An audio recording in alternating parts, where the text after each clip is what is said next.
for a lot of people, it's a dream to have the life. Society says you get married and then kids come after that, but nobody ever talks about how real things get when you're raising the little ones.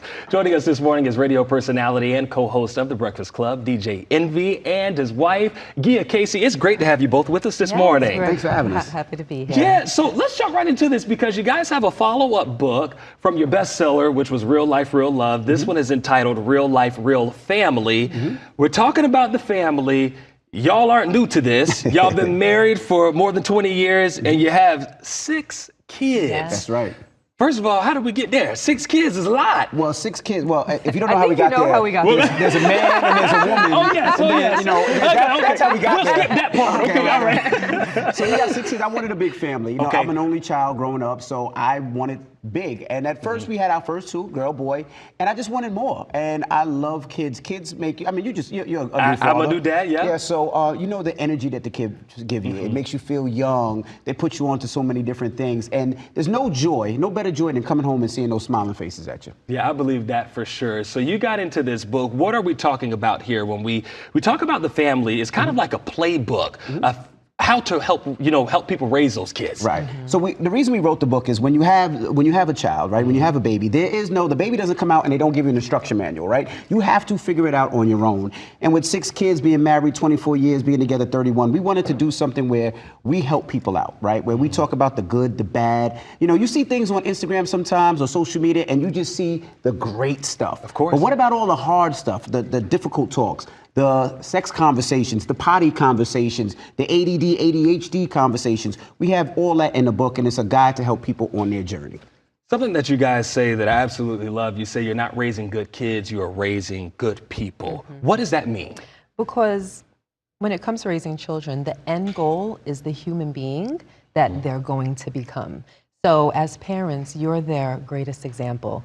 A lot of people don't realize that children are always paying attention. We've always heard that children are sponges, but it's not when you're just intentionally teaching them. They're always watching what you're doing, what you're saying, how mommy and daddy get along, how mommy and daddy act towards each other, the respect that we show towards one another. And they in turn learn that that's how they should be treated and that's how they should treat other people. So it's about setting examples for your children as well. As a father of a 2-year-old, I was actually just saying during a commercial break, my son called me on FaceTime and he went around the studio speaking to everybody. At 2, he knows them by name. Right. There he is right there, Mr. West. But you know, it's so interesting just because kids do pick up on everything.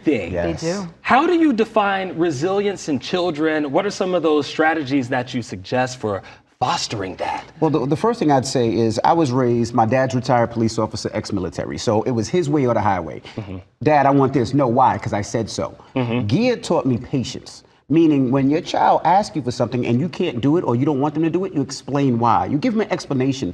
That develops trust. So next time they ask you and they say, well, my mom or dad say no, it's like, well, they're saying it not because they just want to be a hater, not just because they want to be mean, it's because there's a reason for it. And I always say the most important thing is time. Kids want time. They want attention. They want to know, talk to them about their day. Talk to them about their friends. Sometimes you might, I know this is Atlanta, you might not say, you know, I can't watch the Braves today because today I got to focus on my children. And that goes a long way when it comes to the kids. Well, what has been one of the biggest lessons that you've learned as a parent? That children crave attention. All people crave attention. So when they're telling you a story, you make the time. When they're asking you a question, you take time to explain. You extract lessons from everything. You lean in, you act interested. You should genuinely be interested. And you will see them light up like a bulb. That's how they interpret love, by being shown attention. How have you guys been able to make sure all 6 of the kids get some equal time in there? I know they're different ages, so certain ages probably require more, but you've obviously done it and done it well. I think each child needs each individual time, right? I'm talking to people here and they have multiple kids. You have to give each child their own time.